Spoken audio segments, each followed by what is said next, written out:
Hello, everyone, and welcome to the first episode of the Sustaining the Herd podcast, a production brought to you by Agri-Services and Engineering in Raymond, Nebraska. I'm your host, Brock Vetick, and I'm joined by my co-host, Andrew Wedel.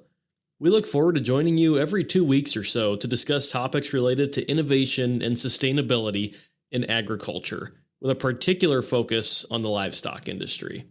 We're excited to be here with you today to share a little about ourselves and what to expect from sustaining the herd. Let's dive in.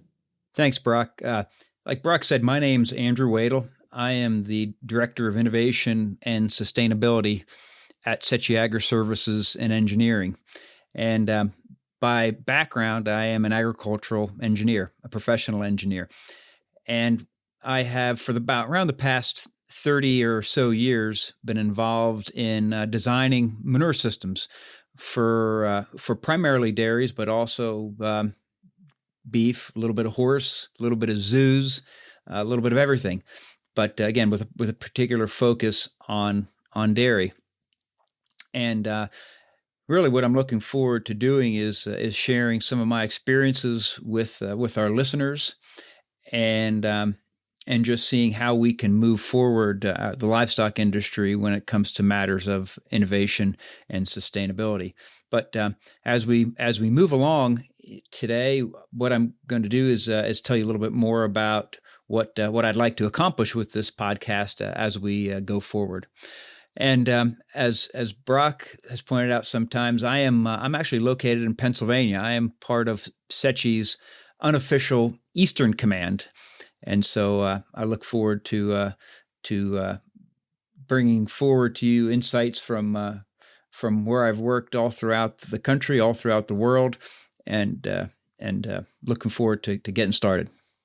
Brock, how about you tell us a little bit about yourself? I would love to. Hello, everyone. Once again, I'm Brock Vetick. I'm an innovation and sustainability specialist here at Agri-Services and Engineering. As my title or role might suggest, I work directly with Andrew under his leadership on our innovation and sustainability team. I first came to know about SECI when I was in my senior year of college. I worked here as an intern for several months until Andrew came on board, and we officially formed our innovation and sustainability team. I studied agricultural economics in college, and I did not come from an agriculture background. I grew up in rural Northeast Nebraska in a small family construction business, and worked on some agricultural projects, and was very involved in FFA, serving as a Nebraska FFA state officer as well. And that's really where my interest in agriculture began, was FFA, and I haven't looked back since. This is my first job out of college here at SECI, and I intend for my first job to be my last as well, meaning I fully intend to have a career here, really love working on the team, and enjoy the work I do and the people I do it with. So as Andrew alluded to, we do a lot with manure management and sustainability-related projects for livestock production. I do not have decades of experience around the world like Andrew does, but I have had a couple great years of experience here, working alongside Andrew on anaerobic digestion projects, looking at the greenhouse gas inventory for feedlots and ranches, among a host of other types of projects. A lot of business development within innovation and sustainability is really my focus. And similar to Andrew, I'm excited to share our experiences and our work with all of our listeners. I think there's so much going on in agriculture today in terms of innovation and sustainability. This industry is rapidly evolving, and the information is coming at us a million miles an hour. And we want to help everyone to be able to disseminate that and derive value and see where the industry is going. And I'm excited to be part of that. And Brock, I'll just ask you, in your time as an innovation and sustainability specialist, what's been the highlights? The highlights. That's a tough question, Andrew. Believe it or not, there's a bit of comedy in this one, but I did not realize how much that I would come to like manure. As funny as that sounds, kind of become known as the manure guy around here, and I really enjoy it. I didn't know manure could be so interesting. And really beyond that, working with our diverse team and our diverse client base across the state of Nebraska and the U.S., and meeting so many people. When I came into this role, I didn't know what I didn't know, and I still don't know what I don't know. But I can't believe how much I've been able to learn in such a short amount of time, and I look forward to continuing to learn. That's great, Brock. Well, we're absolutely glad to have you, and you're an asset to the industry. And so let's learn a little bit about me, learn a little bit about Brock. And Brock, why don't you more or less introduce SETI, because a lot of people don't know who SETI is. So SETI Agri-Services and Engineering has been around since 1997. It was started here in Raymond, Nebraska, just outside of the state capital of Lincoln, by our founder, Dean SETI. The business really started out of a need for consulting for feedlots and other livestock producers as environmental regulations really increased here in the state of Nebraska. And I wasn't around at that time. I was born a year after this company started, but I believe throughout the Midwest and the U.S., regulations were increasing as well. So started in the compliance record keeping and engineering work, helping facilities to be permitted in the state to operate as confined animal feeding operations, and has really grown so much since then. We're a turnkey design build firm offering engineering and construction services to the livestock industry. So that means we're a general contractor. And then we also do manure marketing to help facilities take care of all the nutrients that they're producing with their livestock and to use that to sustainably grow crops as well. And that's been most of the company's history. However, as the industry evolves, the company has needed to as well. And that's really where we have come to today in terms of having an innovation and sustainability team when Andrew joined. So Andrew, I might pitch it over to you to talk about the more recent years and where we're headed. Yeah, sure. So approximately 2 or 3 years ago, our founder, Dean SETI, being pretty tuned into the industries that we serve, that being beef and dairy, swine, poultry, he kind of saw that operations were going to kind of perhaps need to change some of the ways that they do business, and also kind of was keeping a keen eye on what was going on in the world of anaerobic digestion. And this kind of set us on a little bit of a different course, so to speak. Still remain true to all of our core businesses, but started looking to how could we take our experiences and knowledge, expertise, etc., and how could we help producers focus on opportunities and sustainability. We've always designed facilities that were sustainable and according to regulations, etc. But how could SETI help our producers, help our clients take advantage of some of these opportunities? When I say opportunities, I mean ways that manure is being processed, handled, etc., that actually have a payback, and at the same time represents something that people in town, so to speak, want to see, and that is large livestock facilities that are environmentally sustainable. And so, whereas in the early days, as Brock kind of alluded to, we did a lot of feedlots and a lot of site civil work. We've transitioned to, in addition to those things, process designers. How do we design manure systems that can be integrated with, say, anaerobic digesters? And how do we then take anaerobic digester digestate and apply it to fields and use it in a way that's beneficial for crop production? And so it's a little bit of a different twist on what SETI's always done, but it's always in the process of kind of completing the circle and helping producers, maximize the use of their resources, and again, satisfy the people in town, so to speak, who want operations to be sustainable and good for the environment. Certainly, Andrew, I might add to that something I left out earlier. Might like to hit on our purpose and our vision that our entire team has. Our purpose is to propel the long-term success of agricultural enterprises. That's what we do here at SETI Agri-Services and Engineering. And I think Andrew stated that very well.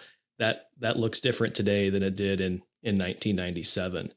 And our vision for that is to shape the world's livestock production facilities and related natural resource networks for generations to come. And that's why we have our innovation and sustainability team today. Absolutely. So, Brock, why don't you give us just kind of what are some of the things that you'd like to accomplish with this podcast as we go forward? Thanks, Andrew. I have a few goals for the podcast, and to be completely transparent, I'm thinking that a lot of this will evolve as we go. This is episode 1, and I think my main goal is to provide information to our listeners who are involved in various aspects of the agricultural industry to make informed decisions and to be aware of everything that's going on, whether that is industry trends such as anaerobic digestion or news that has come out about tax credit opportunities for projects, changes in regulations, etc. I want to bring information to the industry and create and provide value to them. How about you, Andrew? Yeah, I echo what you just said, Brock, in that what I would like to see this podcast become is it really a resource where producers will come to really understand this changing market of innovation and sustainability, and just a place where you can come to learn about where things are today or that week, because things are changing that fast. And you mentioned a good point when it comes to, say, rules and regulations involving investment tax credits. So yes, we want to be a resource for all opportunities involving innovation and sustainability.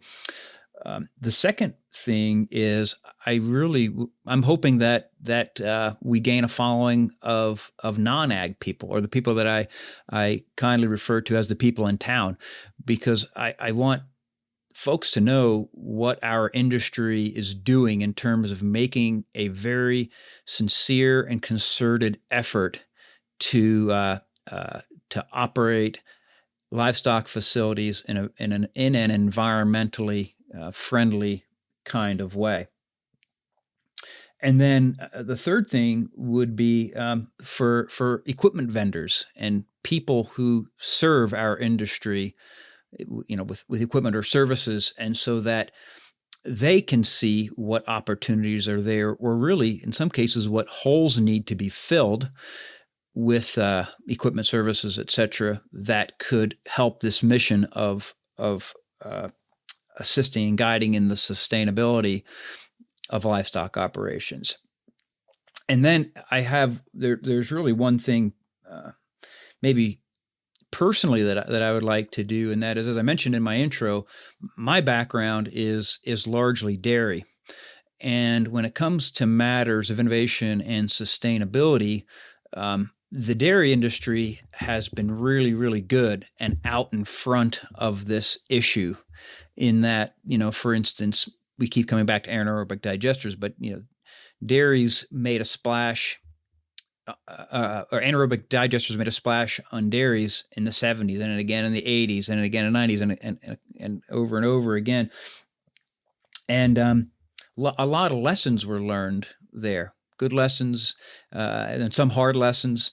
But all these things about the anaerobic digestion experience and manure processing and manure treatment experience that was learned in dairy, I feel like now I'd like to take this information, this technology, and transfer it over to the beef industry, because cattle feeders now are increasingly interested in these matters of innovation and sustainability.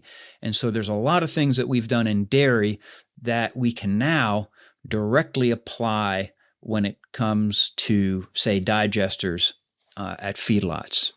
So the dairy industry's paid a lot of tuition, so to speak, in some of these things, and it's stuff that we can transfer over to beef. Andrew, that makes me think about the fact that complex problems often require complex solutions, or not so simple solutions sometimes. And in order to achieve those solutions, I think that often involves getting a lot of people in the same room who may not always talk to one another, right? Such as dairy farmers and cattle feeders, for as one example. Or I think about a lot of the individuals and companies who work in anaerobic digestion and renewable natural gas come from the oil and gas world. And those people may not always be talking to livestock producers. So I'm hoping that in some way, even if it's not a physical room that we're all standing in, that this podcast can serve as some type of connecting point to bring those people together and to have an exchange of ideas and work together to bring about even more innovation in this industry. Yeah, that's a real good point, Brock, and it's something that I meant to touch on, and that is, what we intend to do in terms of guests, in that what we can have is a very diverse group. Because if we're going to give our listeners information to make informed decisions, it's not just agricultural engineers, it's not just animal scientists, it's not just regulators, so to speak. It's a pretty broad group of people that we tend to bring in. But that's a really good segue to. Do you just want to go over, Brock, what we see segments looking like going forward? Yeah, that'd be great. So what should everyone expect from us going forward? I think that's the question here. Our plan is to offer a variety of content and perspectives in each episode. We imagine that we'll share some industry news from time to time, talking about headlines in the agriculture and livestock industries. And we'd also like to touch on either a technology review or industry trends each time as well, talking about different equipment and solutions that we come across in our day-to-day work, as well as trends that we might see growing on the horizon, such as anaerobic digestion, and what those trends mean for all of our listeners, whether you're a producer or working somewhere else in the industry. And of course, we plan to have a conversation or discussion each time. Oftentimes that will involve inviting a guest onto the show. Other times it could be Andrew and I alone talking about a topic, or we may invite some of our SETI colleagues to join us to talk about the work that they're doing as well.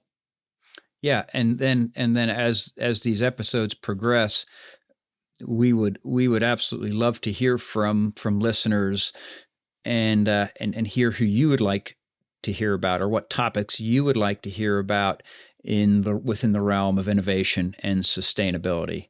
And so we really want to tailor this to not only where we see the industry going with innovation and sustainability, but as producers or people in town or vendors, what discussions do you want to have explored deeper, and we'll take it there. Very well said. All right. Well, this has been a wonderful first episode as we kick off Sustaining the Herd. Andrew, it's been a blast to have this conversation with you today and to spend some time with all of you, our new listeners, as we look ahead at what to expect from Sustaining the Herd. Andrew, do you have any closing remarks before we sign off for the day here? Nope, I think that's it, Brock, and appreciate everybody joining us, and look forward to getting together with you next time. Thanks, Andrew. Well, everyone, we've covered a lot of ground today as we've kicked off this inaugural episode of Sustaining the Herd. I hope you've enjoyed this as much as we have. We look forward to rolling out our next episode with a guest in a couple of weeks and every 2 weeks or so after that. Until next time, thanks for joining the herd today.